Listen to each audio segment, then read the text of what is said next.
Hello, Christian.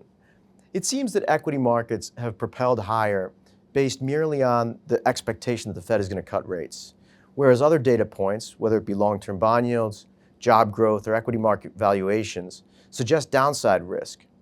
My question for you is, in your view, can equity markets continue to push higher just on the expectation of Fed rate cuts?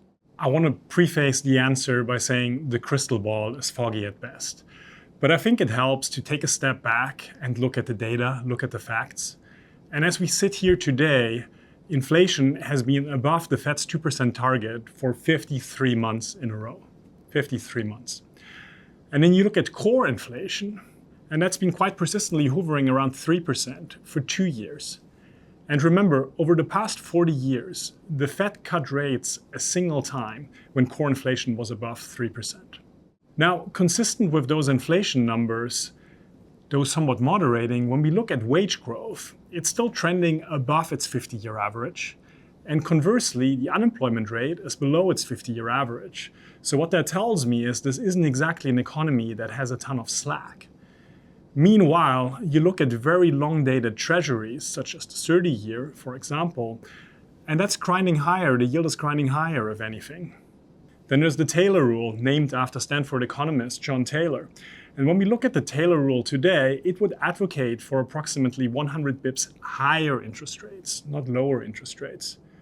So when you take all of that data in, the picture that emerges isn't exactly one that calls for significantly lower interest rates today. Maybe the risk of a reacceleration in inflation due to the tariff uncertainty, due to fiscal imbalances, maybe that risk of a reacceleration in inflation is actually somewhat balanced today with the threat of interest rates being restrictive to the economy. So in the global value team at First Eagle, we worry a lot top-down, but then we do invest our clients' assets bottom-up. And in that vein, it doesn't strike me as particularly prudent to bet on rising equity markets solely on the prospect of Fed rate cuts. So let me follow up and ask you about that bottom-up nature.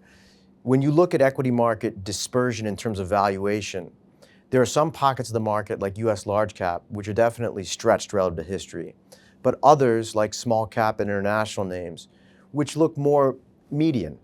My question is, as a margin of safety-based investor, are you finding pockets of value to deploy? So for bottom-up stock pickers like ourselves, this is actually a pretty interesting environment. If you look for historical analogs, the late 90s come to mind. So on the one hand, US markets are quite expensive relative to their own history. If you look at the S&P 500, it's trading in the 92nd to 98th percentile relative to its own history, depending on which metric you want to look at. Price to earnings, price to cash flow, EV/EBITDA. So a very expensive market.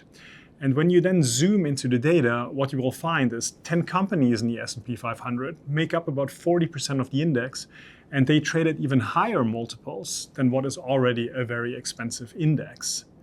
Now, interestingly enough, with that kind of distribution, it also means there are pockets that are more neglected, where valuations are more attractive, and where we have an opportunity to deploy assets bottom up. The US healthcare sector comes to mind. That's an area we have been quite active recently. Then once you leave the US, as you mentioned, there's dispersion. So on an absolute basis, international markets are quite a bit cheaper than the US. But I think what's interesting is when you look at it on a relative basis, they are also trading a lot closer to the historical median, as opposed to north of the 90th percentile, what we're seeing in the US. And this is the case after international has already strongly outperformed year to date. So from that starting point, bottom up, we do find a lot of interesting opportunities to deploy capital in a wide variety of areas, such as, for example, Latin American and European consumer names, Japanese industrials, or Southeast Asian holding companies. Well, thank you very much for your time today, Christian. I look forward to speaking to you next time. Thank you.